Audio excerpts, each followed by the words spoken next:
Hello everyone, thank you for tuning in. My name is Robert Corrato, and I'm a junior at the Episcopal Academy.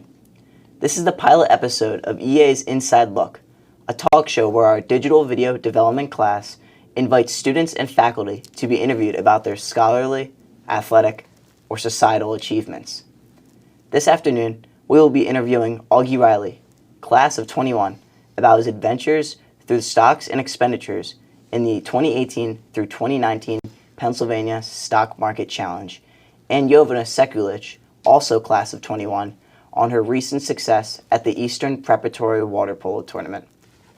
Starting off, we have Auggie Riley. Welcome to the show, Auggie. Thanks for having me. Yeah.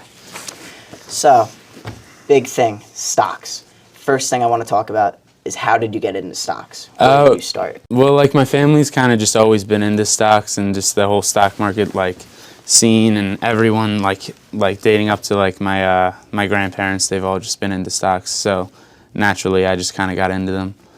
So is that really where the spark really came from? Was there any class that Yeah, I mean it was really that, and then they had stock market club in middle school and stuff, and then I've just always kind of been more of a math guy and a science guy, so graphing and everything. It kind of led me to stock markets. So you're talking about this stock market club at EA in middle school. So were there any teachers that really pushed you forward into getting into stocks? Yeah, Mr. Gibbs was the stock market club leader, and then just in high school it was really Mr. LaValle. He's the one that really pushed me through and really helped me out throughout the whole thing. Cool. So that's awesome. So now, to really get to the question that everybody wants to hear, why are you so good? I'm not that good. I just had some good picks, and I had a lot of help from Mr. LaValle to other kids in my class, and it just all kind of worked out well. So really good picks. So using those picks, how did you build a certain type of portfolio?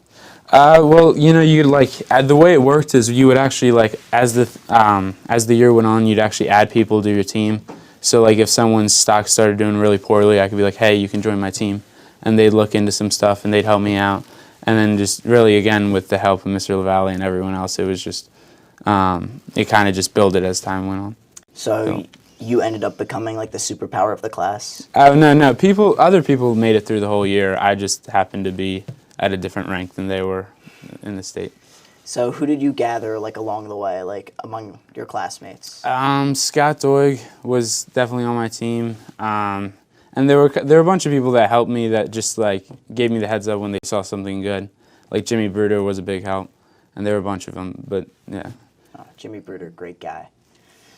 So, just on the topic, what companies did you start out with? I know that might be confidential information considering your winnings, but no, I started out with Winnebago, and that was the big one for the first up until about winter break, and then.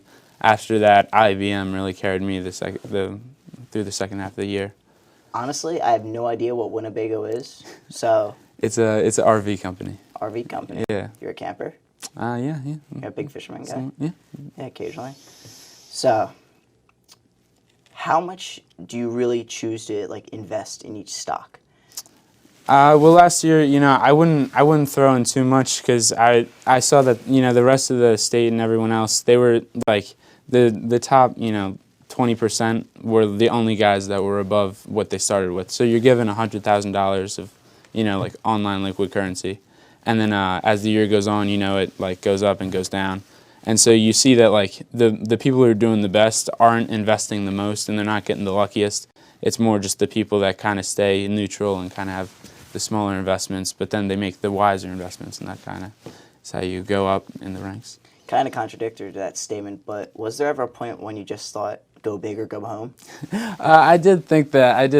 And so when I was riding that Winnebago in the first semester, I was like, all right, this has really been working out well. So I threw in a lot of money, and then a week later, I was like, all right, that was stupid. Let me take that back out. How much money did you throw in? I can't remember this at this time. Too much to even remember. Yeah. That's crazy. So for this question, I know it's a little early to ask this, but do you put any money into stocks in the real world? Yeah, I do.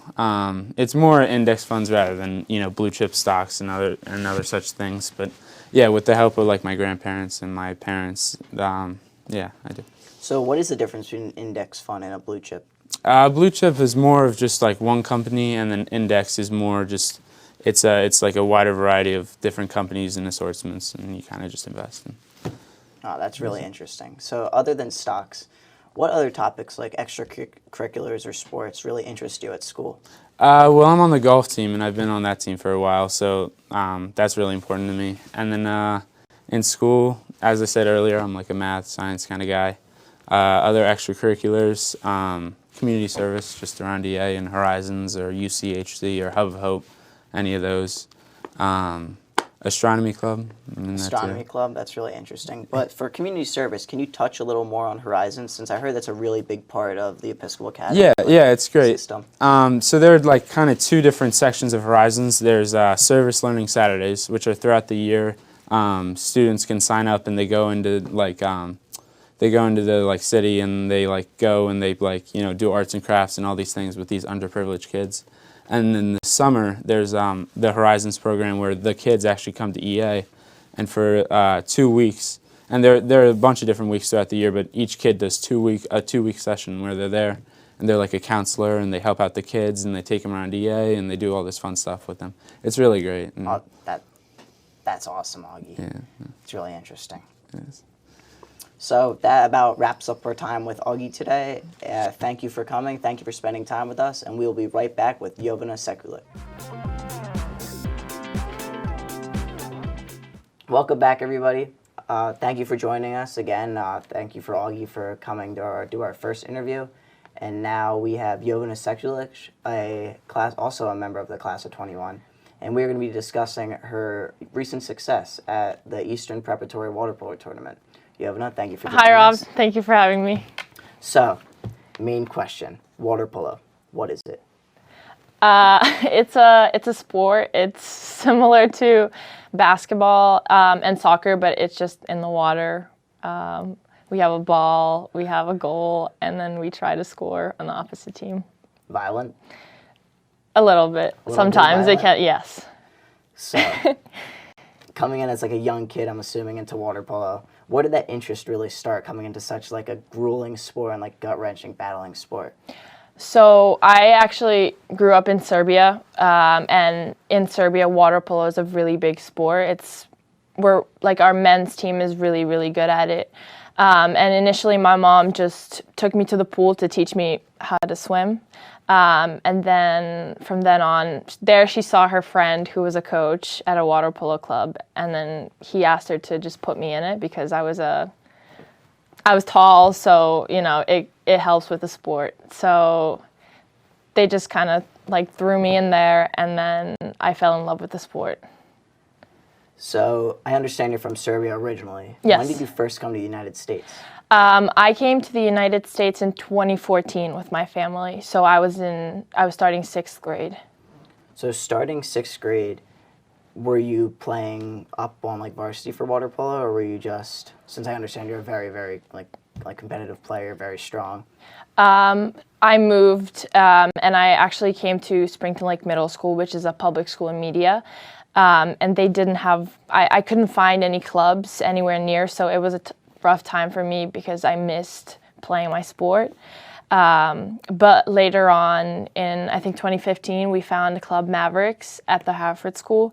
And that's where, me and my brothers continued playing. And they went on to play at Hartford. And I went to Episcopal because I saw that they have a women's water polo team.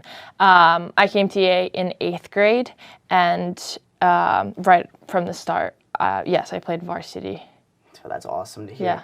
So what was it like when you first met your coaches, your girls' water polo coaches? What was that really big feeling, knowing that this is going to be my team, this is going to be my family for the rest of my 5-6 years I'm going to be at EA?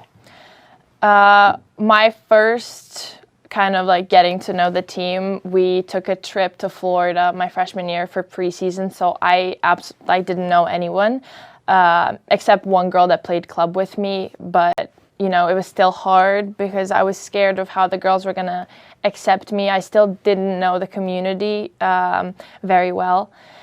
But, as we swam together, we played together, and I got closer with the team. And I just got really excited that, finally I have a team. I have my sport finally, and yeah, it was just. I was just glad that I was at EA and that I had that. That's awesome to hear. So I understand that you're now a tri-captain as a junior. So how does that really feel like? Who do you share like the big leadership role with? So we don't have any seniors on the team, unfortunately, and I share the leadership role with Margot LaRue and Abby Bonner, who are also juniors. They're in my grade. And they're honestly awesome. I love them both. And I think together each one of us has kind of different qualities and different roles of being a leader, you know. So I think sometimes I'm a little, I wouldn't say strict, but sometimes I can be just hard on the girls and, you know, kind of lay out the expectations that I have for them because I want them to be better.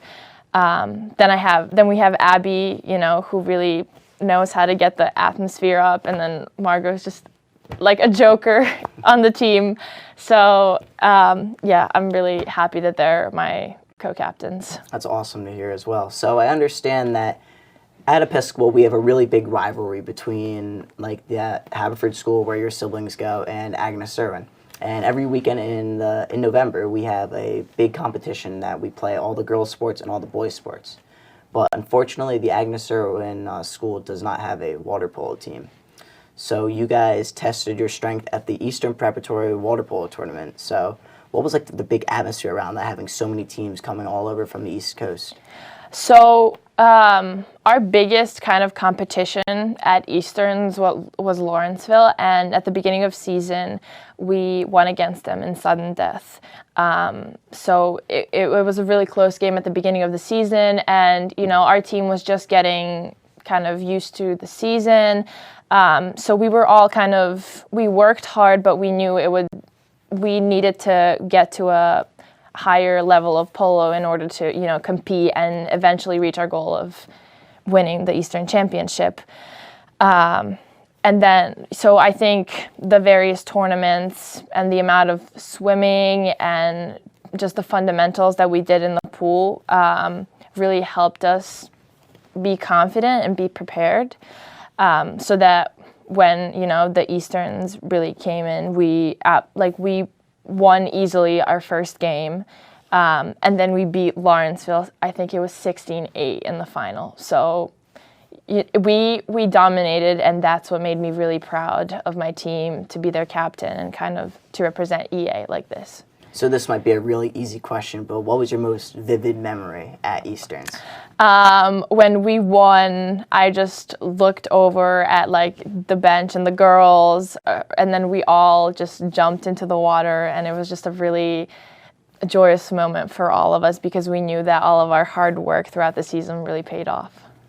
Okay, so this question, you might not really want to give it away, but water polo, it's a big sport. Some of the balls can go your way, some of them can't. Do you have any like superstitions, you know, like things that you do pre-game that really like get your mindset like all ready to play and compete? Not really. I always try to get into the game feeling confident, knowing that I can compete with whoever might be on the opposite, you know, end of the pool. No matter how good or bad they are, I'm always going to give my 100%, no matter, you know, we always want to kind of set the pace of the game ourselves. We don't want to allow the other team to do that. So I don't really have any superstitions. I just have a mindset.